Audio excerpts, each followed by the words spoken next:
हरितालिका तीज व्रत कथा। एक बार भगवान शिव ने पार्वती जी को उनके पूर्व जन्म का स्मरण कराने के उद्देश्य से इस व्रत के महात्म्य की कथा कही। श्री भोले शंकर बोले, हे गौरी, पर्वतराज हिमालय पर स्थित गंगा के तट पर तुमने अपनी बाल्यावस्था में 12 वर्षों तक अधोमुखी होकर घोर तप किया था।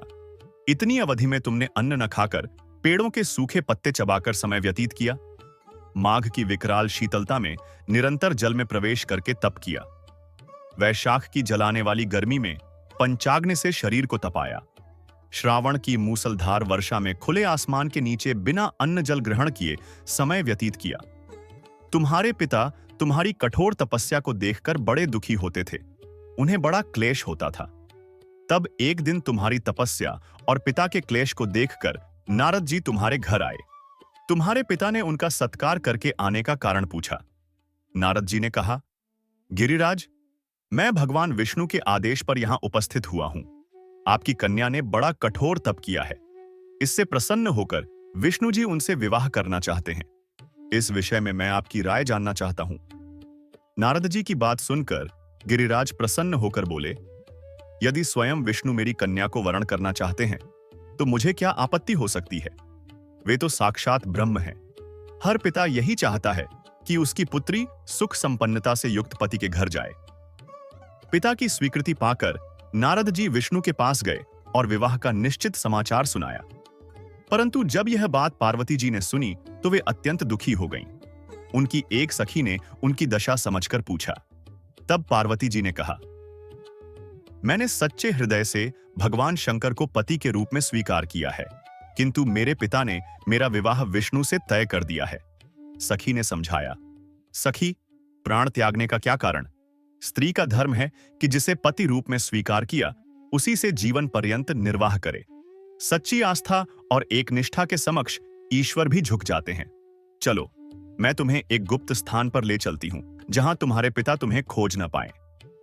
पार्वती जी सखी के साथ जंगल में चली गईं। इधर पिता चिंतित होकर उन्हें खोजने लगे।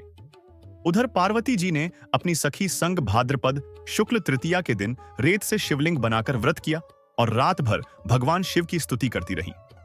उनकी कठोर तपस्या से भगवान शंकर की समाधि टूट गई। वे तुरंत प्रकट हुए और बोले, देवी, वर मांगो।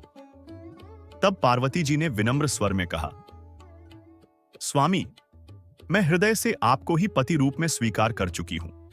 यदि आप मेरी तपस्या से प्रसन्न होकर आए हैं तो मुझे अपनी अर्धांगिनी रूप में स्वीकार कीजिए। भगवान शिव ने तथास्तु कहा और कैलाश लौट गए।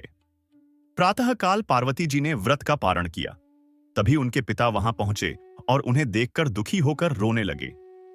तब पार्वती जी ने कहा, पिताजी, मैंने जीवन भर कठोर तपस्या केवल भगवान शंकर को पति रूप में पाने के लिए की है।